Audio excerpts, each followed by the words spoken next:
Hi, this is Dawn Reby, CEO of Excellence in Analytics. And I want to just a huge thank you to Eyelet for putting this summit together and for inviting me to be a part of it. I'm really excited to share with you this concept of excellence in your career and excellence in your home life too. So I'm going to go take a moment to share my screen with you and we're going to get started.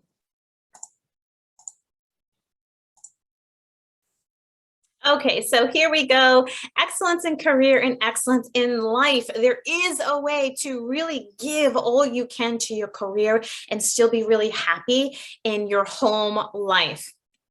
So I'm Dawn Reby, and you might have seen me in working with different groups like BJA, IACP, Chiefs of Police, IACA, the International Association of Crime Analysts, IATALIST, and we're working with a bunch of individual police agencies. So what I've done over the last several years, probably 10 or so years, is traveled throughout the country working one-on-one with police agencies to build their analytical capacity. So via virtual training or in-person training, just really working with leaders, so chiefs, executives, deputy chiefs, lieutenants, captains, all of those, as well as the analysts themselves, and frontline officers, really just making sure that we are using information to drive decisions, right? So everything from working with the actual RMS or CAD systems to building the infrastructure, the buy-in strategies, the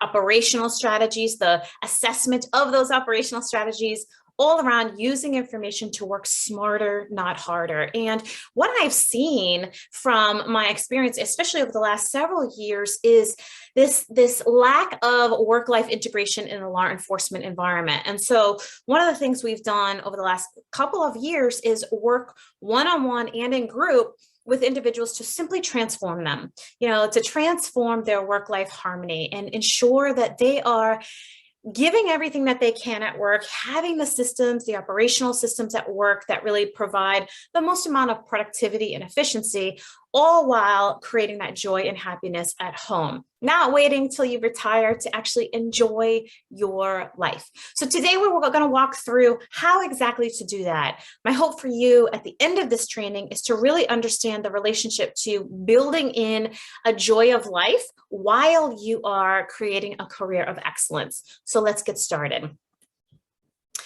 One of the things that we have seen year after year is this burnout thing happening in law enforcement, right? And so let's test it out on you. Are you feeling burnt out? Do you have a lack of confidence in maybe your workload or the next level for yourself? Do you feel undertrained? Kind of you're just grabbing for solutions, but you don't really have really formalized training, or if you did, it hasn't really stuck, right? You haven't been able to really truly utilize what you've learned. Do you have a reactive approach to workload? Are you a detective who's receiving a case, or are you an officer who's going from call to call to call? Or are you a chief or a deputy chief who, you're just getting phone calls and putting out fires, right? Are you feeling like you're always spinning? Are you asking yourself, am I even providing value, right? Do you lack strong vision of your goals? And for the analysts out there, of your analytical unit and of your analytical goals, right? Are you getting to the point where you're like, I just don't care anymore. I just want to retire. I just want to be done with this whole thing, right? Do you feel defeated, overwhelmed, underpaid, stuck, right? Do you feel like you're really not part of the team and not providing the contribution that you once did or that you have once dreamt of doing? If you're saying yes to any of those things, you're not alone. And I'd like to share a little story with you from this book called, what the heck is that book called? Something Squared, right? It's really a great book. And also Bob Proctor talks about it in his Thinking into Results series. But it's a story of Price Pritchett and the fly on the wall. So imagine a hot summer day in Canada, maybe, right? Or wherever you're from, whatever part of the world you're from. And, the windows are open except for this one window that's really, sealed shut for one reason or another. And it's just that sealed shut window. And here you are with a cool glass of iced tea or, cold glass of water or lemonade. And you're sitting back in this chair, just drinking that cool glass of lemonade as you're just really, really warm.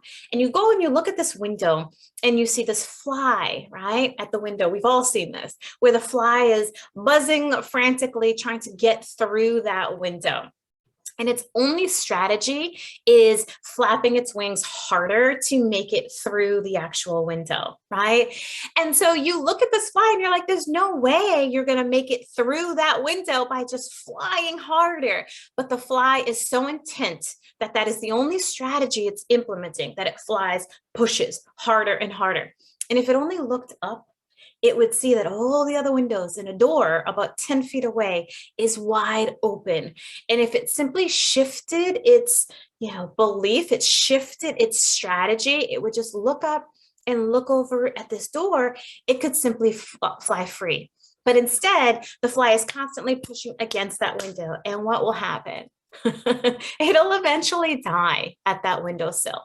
And so the question really becomes, are we like the fly? Are we regularly pushing and trying to implement the same strategies over and over again and getting nowhere, right?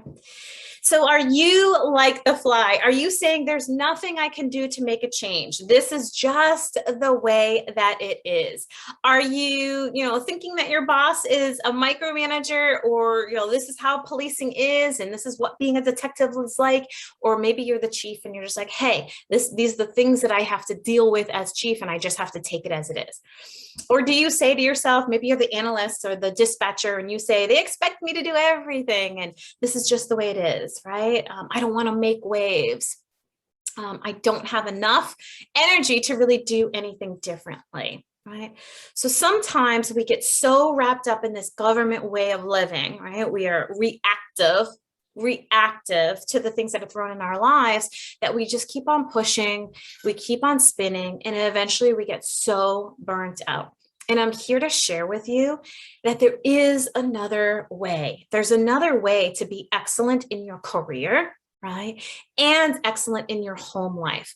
Are you finding that some of this is spilling off into your home life, that you're going to your husbands or wives and saying, you're more frustrated, you have less time with the kids, and you just want to go home and just pass out? That was me for a long period of time, 20 plus years in law enforcement, looking at murders, rapes, robberies, assaults, right? I'm dealing with the political environment sometimes, dealing with the structure. I just wanted to go home and pass out.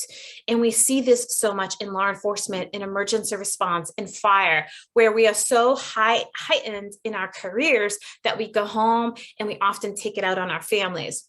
Or we often, have poor health or poor, lots of other poor things in our lives, that we're not getting ahead in our personal lives because we're so drained from our professional lives. There is a better way, and we're going to talk about that today.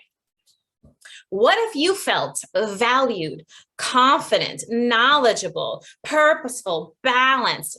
I'm going to say in harmony instead of balanced, right? Proactive. What if you had a strong vision of your goals, your analytical goals, your personal goals? What if you, cared deeply about the work that you did and could, balance that with work-life integration? What if you felt in flow, at ease, an important part of the team? What if you felt like you were fully trained, right? We're going to talk about effective habits and strategies and how that could equal simple excellence in your life. So the very first tip of all this, I'm going to give you 3 tips in this training. And the very first tip of all of it is leadership of self must be a priority. This is something that, of the years and years and years that I've been teaching.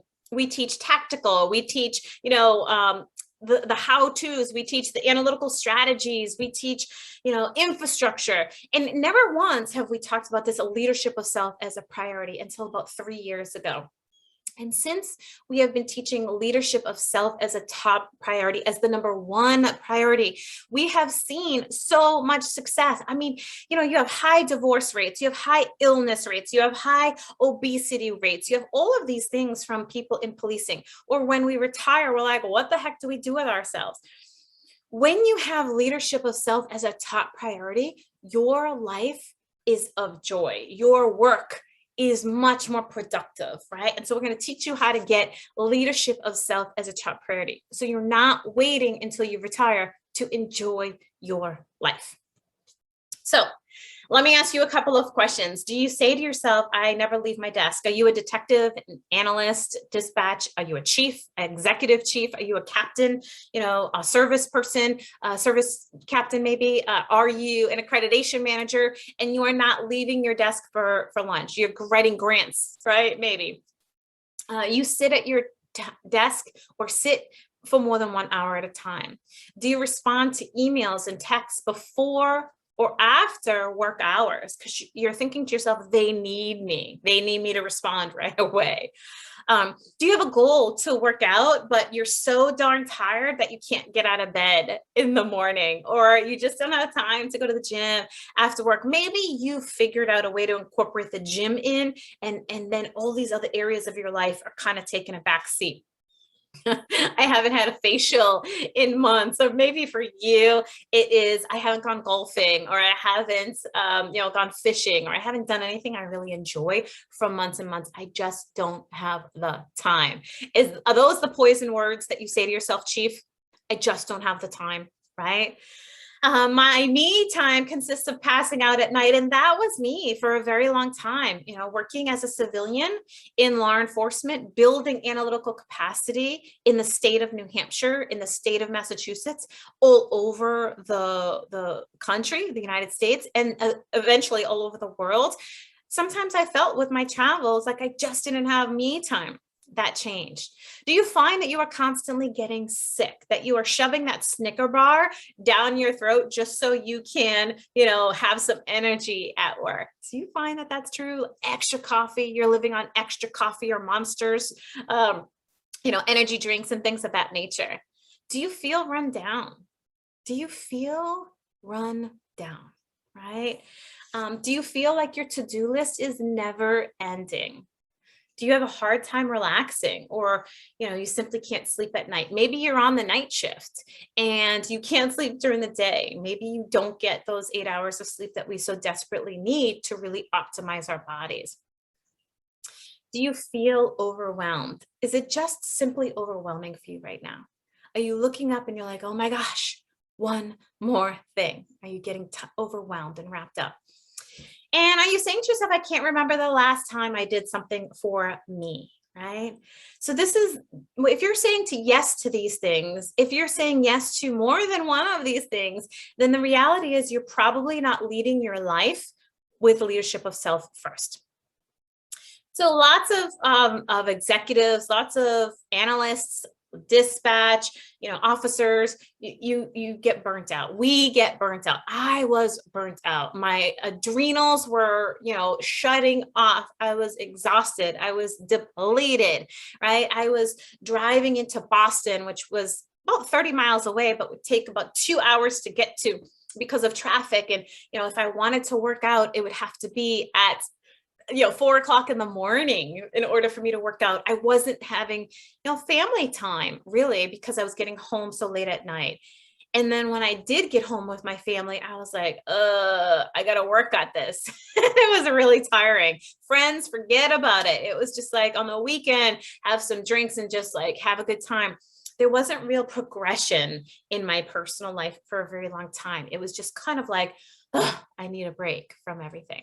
And essentially it led to burnt out, me being burnt out. It led to adrenal fatigue. It led to weight gain. It led to cortisol levels being jacked. It led to illness. And I see this so much in the law enforcement environment. I have to tell you, life can be different. I have changed my life, flipped upside down, and now I have more energy than I ever imagined possible, more joy than I ever imagined possible. And I'm still very successful in my career, right? And so you can too. You can too. So there are very simple things that you can do. And, in our company, Excellence in Analytics, our coaches work with folks to really get them to be taking good care of themselves. We get it. Policing, fire, EMS, these are non-traditional environments. We teach our officers to go into the fire, right? And we teach our analysts and our chiefs that, you've got to push, push, push. But I have to tell you, so we understand, right? We understand the culture.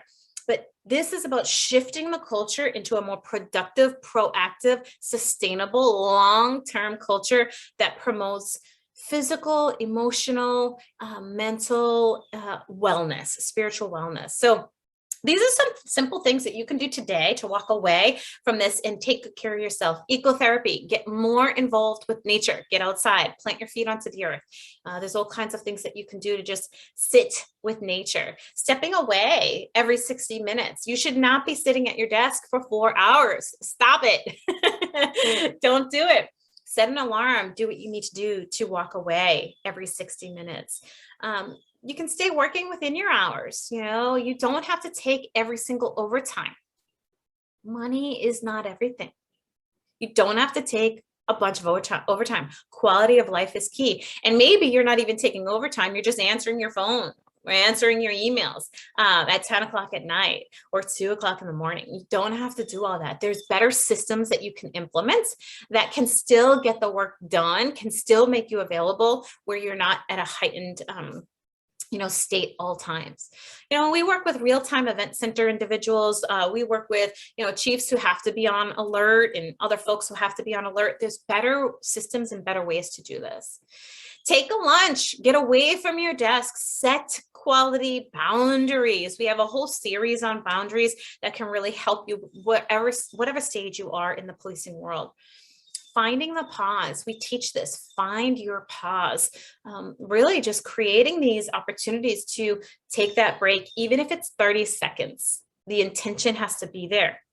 Create margin, especially for leaders. Creating margin is so critical because we need time in our day to really think about the things that leaders think about, right? And when we are back to back to back to back, we don't have that margin to really be simple and thoughtful. We can't be the thought leaders that we need to be. And last but not least, having a life outside of work, not once a month, but really truly having things that you enjoy outside of work.